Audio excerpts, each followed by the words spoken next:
Vamos falar de amamentação e consumo de bebida alcoólica e entorpecentes durante a gestação e a amamentação, as sequelas e os riscos que essa mãe oferece para essa criança. Bom, vamos lá. Primeiro que já está muito bem consumado que todo o consumo, tanto de drogas ilícitas como as lícitas, né, como o tabaco e o álcool, ele vai fazer mal. Infelizmente, nós já sabemos que tanto o tabaco como o álcool, ele atravessa a barreira placentária e acaba fazendo o que a gente chama de síndrome alcoólica fetal para o álcool. Tá? Então, ela atravessa todo o álcool que vai para o sangue da mãe. Claro, sempre, né, a gente sempre coloca que quanto maior o consumo, pior o estado da criança, tá certo? Então a gente já sabe que isso tem um dano para a criança. Tem crianças que a gente acaba tratando que ela nasce abstinente. Nossa. Nasce com abstinência, tá? Então a gente vê aquela criança que é abstinente, começa a fazer um tremor importante, que a gente tem que tratar para abstinência mesmo sobre o álcool. Na relação das drogas ilícitas, aí vamos dosar um pouquinho a maconha, ela tem alguns outros pontos muito específicos, tá? Porque aí já não é só mais o contexto de abstinência, o contexto de você ter malformações. Mas aí, inclusive, a Fernanda pode comentar melhor sobre isso, porque existe um contexto todo neurológico aí, tá? Então, a gente sabe, infelizmente, as informações estão aí, né? Essa juventude que vem tomando conta, né, do Brasil, que vem dando ar aí, eles têm muito mais informações do que muitas outras gerações. Infelizmente, essas informações estão aí e eles não fazem uso. O conteúdo desse podcast é um conteúdo visando a saúde. Ninguém está aqui para julgar se a pessoa consome, se não consome. A questão é as pessoas se conscientizarem do risco que essa criança, desde a gestação, após nascimento e durante a infância e desenvolvimento dessa criança, como isso pode afetar, doutora. Então, eu queria que você explicasse essa questão neurológica, tanto do álcool quanto de entorpecente. Vamos falar mais da maconha, que meio que está popularizada hoje. Enquanto a pessoa não está numa gestação, ok, a vida dela. A partir do momento que ela está gestante e essa criança nasce e esses pais são usuários de maconha e álcool, no que isso pode afetar o desenvolvimento dessa criança? Perfeito. Então, assim, a gente sabe que dentro, por exemplo, do álcool, até mesmo o tabaco, né, pode trazer repercussões desde assim, uma restrição de crescimento intrauterino, pode nascer uma criança pequena para a idade gestacional, pode, que a gente chama de PIG, né, pode trazer diversas repercussões, até mesmo parto prematuro, que também vai ser risco para outras questões neurológicas. E quando a gente fala em maconha, a gente já sabe hoje, tem estudo já relacionando o uso da maconha na gestação com a questão do autismo, né?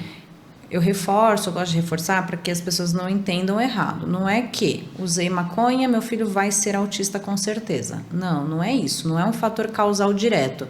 Mas, se eu tenho a genética propícia, e aí eu vou lá e essa parte ambiental que eu tenho algum controle sobre, eu vou lá e faço alguma coisa nesse sentido, eu aumento sim os riscos, potencializo essa genética. Potencializa o risco, exatamente. Não necessariamente. Exatamente. Não é uma causa direta, mas é algo que aumenta as chances sim de ter um filho autista, né? E fora isso, questões de deficiência intelectual, dificuldade de aprendizado no futuro, né? Enfim, essas drogas, tanto as lícitas, como o Leandro falou, álcool, tabaco, quanto as drogas ilícitas, elas têm repercussões aí que vão para o resto da vida dessa criança, né? Então, precisa ter muita cautela E assim, em relação ao álcool, não dá pra gente dizer que se beber um pouquinho não dá problema, porque a gente não tem esse nível de segurança, né? Não tem esse estudo com esse nível de segurança. Então, não dá para saber o quanto já começa a ser prejudicial. Então, o certo é que não se faça o consumo durante a gravidez mesmo. E depois que nasce, que nem você falou da lactante lá, que estava ingerindo álcool, é um risco também, porque passa para essa criança, né, através do leite materno, passa uma quantidade significativa de álcool, e isso vai trazer prejuízos para essa criança, também cognitivos, também comportamentais. Essa criança pode ficar mais irritada, ela pode ter até a questão de um aumento de nível alcoólico muito alto no sangue dela mesmo, levando à internação. Coisas que a gente pode prevenir simplesmente tomando uma cerveja sem álcool, por exemplo, né? Ok. É importante as pessoas se conscientizarem, porque às vezes a imagem que se vende é que tá tudo normal. Tá ok, a maconha é só para dar um relax. 2, 3 garrafinhas de cerveja, não tem problema nenhum. Enquanto você não está gestante. A partir do momento que a pessoa está gestante, está gerando uma vida, é importante ter essa consciência, né, doutor? Eu queria que você falasse para mim assim, realmente a Fê acabou de falar, mas é importante as pessoas terem ciência. O álcool, ele é transferido pelo leite materno na amamentação? Sim, isso já é muito claro, tá? Já está muito balizado. O álcool, independente da quantidade de tomadas, né, da quantidade que você toma, ele vai ter alguma excreção no leite materno. Isso é fato, tá? Isso é fundamentado.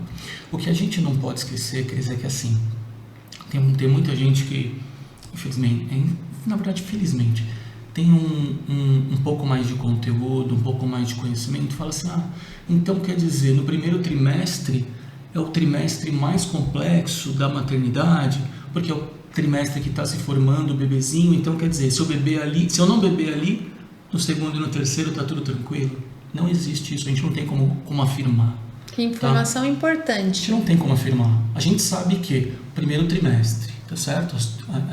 Entre 12 e 16 semanas, são as semanas que você tem a formação, tá certo? Então ali é o que vai gerar os maiores problemas, má formação do sistema nervoso central, má formação motora, má formação de bracinhos, de perninhas, enfim, de todo o sistema. E aí você vê esse pessoal que às vezes nem sabe que está grávida. Infelizmente, esse é um contexto, né? Eu já tenho N histórias de mães que chegam, já está no segundo trimestre. Olha só. Tá certo? E não sabe que está grávida. Então, quer dizer, o que fez? Né? Porque o prejuízo já foi gerado. Com certeza. O prejuízo já foi. Agora, qual prejuízo vai ser empilhado agora? Tá certo?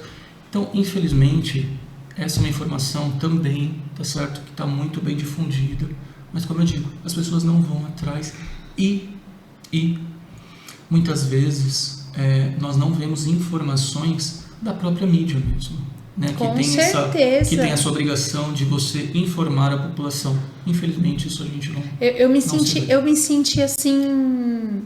Eu fiz questão. Eu sempre falo isso para quem acompanha o Atibaia Pode Mais. Eu tenho uma responsabilidade muito grande com o podcast. O podcast a gente criou ele para falar de empresas, mas a saúde, as famílias, é muito importante a gente ter essa parte orientativa, essa parte social. Então, assim, estou muito grata por vocês estarem aqui e reforço o meu convite de novo. Eles vão estar aqui uma vez por mês, porque eles têm muito para ensinar para gente. Esses dois, só preciso achar uma agenda, mas eu dou um jeito. Em janeiro nós vamos gravar com eles de novo, viu, gente? Doutora, eu queria te perguntar, a gente falou das crianças. As mães estão se tornando mães cada vez mais jovens. Isso interfere, vocês visualizam isso em todas as classes sociais?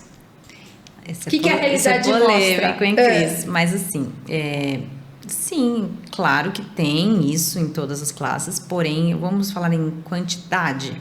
A maior parcela das adolescentes que acabam engravidando, das mulheres que engravidam na adolescência, em geral, com das pessoas que têm uma condição socioeconômica mais Baixa desfavorável. renda. Exato. Tá. Em geral, né? E já nas pessoas com uma classe social um pouco mais elevada, a tendência tem sido o contrário, inclusive.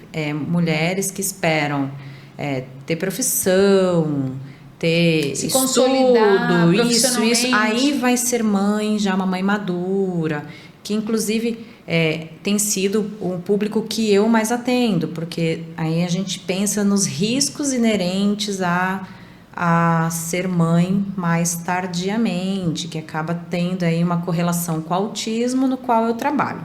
Então, eu acabo lidando mais com esse público em detrimento das meninas jovens que acabam engravidando. Mas a gente sabe que, especialmente, né, eu quando fiz residência, por exemplo, que antes de ter feito a especialização em psiquiatria infantil, eu sou pediatra também. Então, lá atrás, quando eu fiz a residência em pediatria, eu fazia num hospital escola na zona norte de São Paulo, e lá era cheio de meninas, adolescentes, gestando, e sífilis congênita, questões muito delicadas, né, para os bebezinhos que viriam dessa gestação por conta de sexo desprotegido, muitas meninas com uso e abuso aí de substâncias, de álcool, de drogas lícitas e ilícitas.